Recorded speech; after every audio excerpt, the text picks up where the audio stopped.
Assalamualaikum warahmatullahi wabarakatuh. Kembali lagi di channel Diskusi Hukum.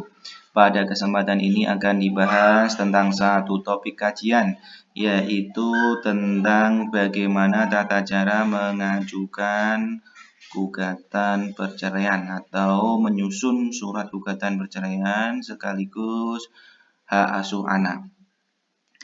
Baik, sebagaimana dalam surat gugatan, bahwa untuk menyusun sebuah surat gugatan, termasuk di dalamnya adalah topik yang kita kaji, yaitu gugatan perceraian dan hak asuh anak, setidaknya meliputi 3 komponen utama. Yang pertama adalah tentang identitas para pihak, kemudian posita, yaitu fakta-fakta empiris yang mendasari surat gugatan ini. Kemudian adalah terakhir petitum, yaitu permintaan yang diinginkan. Baik, kita akan membahasnya satu persatu. Sebelum menulis identitas, yang pertama yang harus kita perhatikan adalah kemana surat gugatan ini akan kita sampaikan. Surat gugatan disampaikan di tempat domisili masing-masing, di tempat tinggal masing-masing. Ini diambil contoh, misalkan seseorang yang tinggal di kota Semarang, misalkan di sini ditulis Semarang, misalkan tanggal berapa, bulan berapa, tahun, ditulis dengan lengkap. Perihal ini adalah hal yang sangat penting karena ini menunjukkan perihal surat gugatan yang diajukan. Di sini diberi judul perihalnya, cerai gugat dan hadunah. Hadunah ini adalah gugatan penguasaan anak atau gugatan hak asuh anak. Setelah itu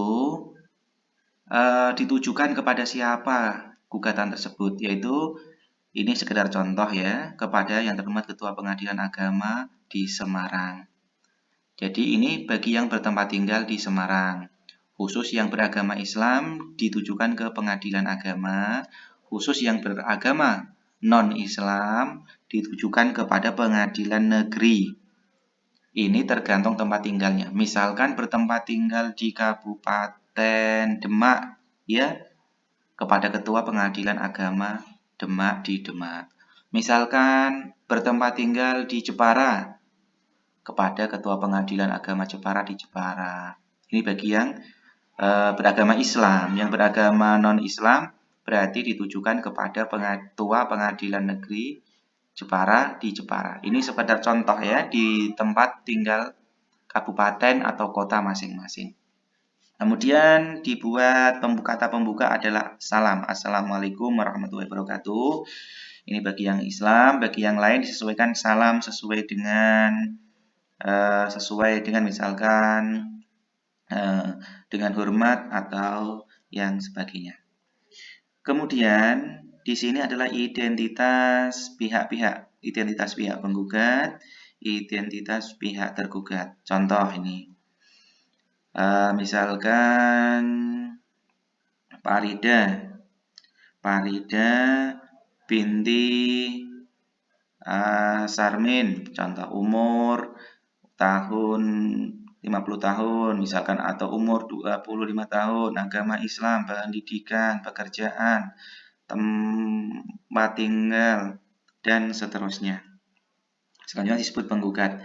Dengan hormat mengajukan gugatan perceraian berlawanan dengan atau melawan siapa, ini namanya ya, ditulis. Tergugat biasanya ini adalah suami, yang digugat suami, karena ini cerai gugat adalah istri yang mengajukan.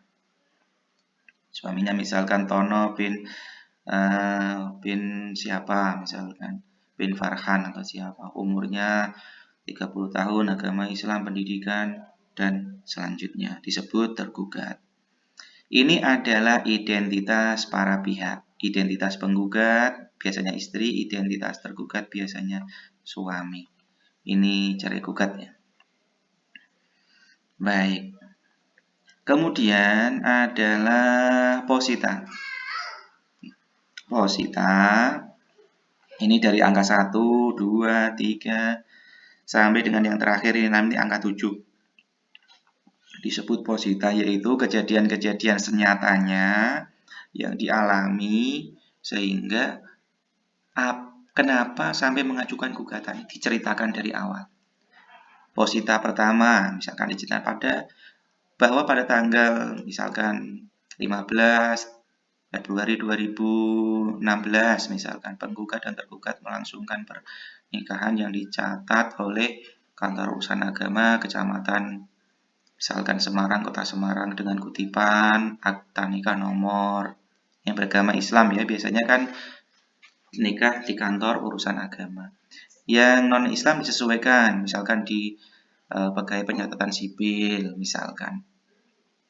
Kemudian berikutnya, bahwa setelah pernikahan tersebut penggugat dan tergugat bertempat tinggal, disebutkan tempat tinggalnya di mana, misalkan kok pernah pindah ya, pindah terakhir di mana, disebutkan secara rinci ya. Kemudian disebutkan misalkan bahwa selama itu hidupnya rukun, dikaruniai satu orang anak apa 2 orang anak, disebutkan masing-masing tanggal lahirnya. Dan disebutkan bahwa selama dalam perkawinan tersebut, penggugat dan tergugat tidak pernah bercerai. Jadi mereka rukun-rukun saja, dikaruniai 2 anak, sampai terjadi suatu peristiwa yang tidak diinginkan misalkan. Bahwa sejak pada tahun 2021 atau 2020 atau 2019 keadaan rumah tangga penggugat dan tergugat mulai tidak harmonis. Sering terjadi perselisihan, pertengkaran. Disebabkan karena, nah ini disebutkan, tergugat misalkan tidak memberi nafkah lagi kepada penggugat karena penghasilannya untuk kebutuhannya sendiri. Misalkan tergugat sering keluar malam dan sering bermain judi, mabuk-mabukan. Tergugat sering berkata-kata kasar mencaci maki penggugat. Tergugat sering memukul atau apa kejadian-kejadian yang senyatanya itu disebutkan. Kenapa keluarga ini menjadi tidak harmonis? Kenapa sering bertengkar atau berselisih? Itu disebutkan. Selanjutnya, bahwa mengingat ini posita ini kan sudah ini tentang apa? Tentang kejadian-kejadian rumah tangga ya. Ini kemudian kan ingin supaya hak asuh anak diberikan kepada penggugat. Ini kejadian tentang anak disebutkan bahwa mengingat anak-anak penggugat yang masih di bawah umur dan masih membutuhkan kasih sayang seorang ibu, maka sudah sepatutnya penggugat sebagai seorang ibu berhak merawat dan memelihara anak tersebut sampai anak tersebut menjadi dewasa dan mandiri. Nah, bahwa sehubungan dengan hal tersebut, penggugat tidak sanggup lagi untuk meneruskan rumah tangga bersama tergugat. Ini kalau misalkan nanti penggugat ingin meminta misalkan nafkah untuk anak-anak, ya positanya ditambah.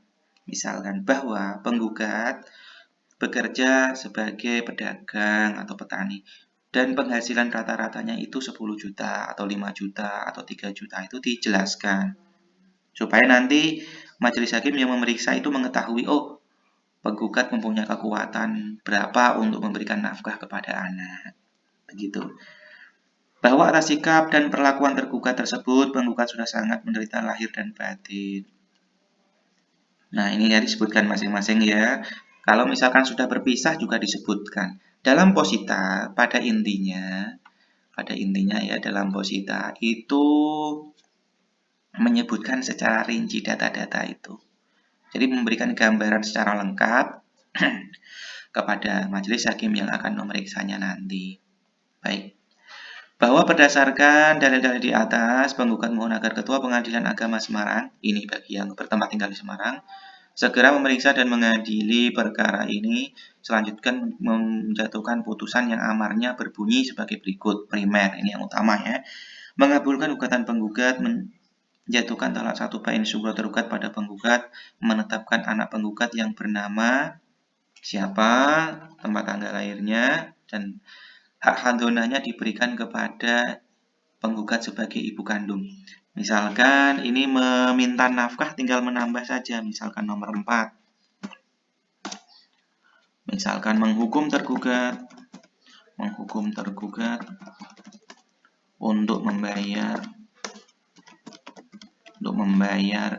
nafkah anak bernama apa, misalnya bernama titik bin titik sejumlah misalkan 2 juta atau 1 juta atau 5 juta yang dibayarkan kepada penggugat dengan kenaikan 10% setiap tahunnya atau dengan kenaikan 20% setiap tahunnya.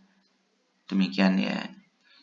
Nah, misalkan kok anaknya ini dikuasai tergugat misalkan, dan dia ingin supaya anak tersebut diminta, jadi juga harus ada amar. Misalkan di sini 5 ya, menghukum tergugat untuk menyerahkan anak tersebut kepada penggugat. Menghukum tergugat itu sesuai ya, sesuai dengan kondisi masing-masing. Kalau hanya ingin menetapkan anak ya yang ini dihapus. Kalau ingin supaya anaknya diasuh kemudian hak nafkahnya diberikan, ya meminta menghukum tergugat untuk membayar nafkah anak bernama titik-titik ke bin titik-titik yang diserahkan kepada tergugat sejumlah 1 juta rupiah atau 2 juta rupiah atau 10 juta rupiah tergantung kemampuan suami. Dan kemudian bagaimana nanti saudara penggugat ini membuktikan dalam pengadilan, dalam persidangan tentunya. Kalau misalkan anak sudah dikuasai tergugat ya, menghukum tergugat untuk menyerahkan anak bernama titik-titik bin titik-titik kepada penggugat. Nah, demikian. Kemudian salam hormat. Misalkan bagaimana kalau misalkan ini kok cerai gugat hak asuh saja ya, temanya cuma 2, cerai gugat dan hadonah atau penguasaan anak atau hak asuh anak. Kok misalkan nafkah anak sekalian ditambah, misalkan cerai gugat, hadonah, nafkah anak. Demikian. Jadi sesuai dengan kondisinya masing-masing. Demikian. Semoga bisa bermanfaat bagi yang membutuhkan terkait tata cara menyusun surat gugatan atau cerai gugat dan hak asuh anak atau hadonah. Demikian, jangan lupa beri tinggalkan komen yang positif, kemudian like dan subscribe, jangan lupa, dan bisa di-share ke media sosial teman-teman semua. Terima kasih. Wassalamualaikum warahmatullahi wabarakatuh.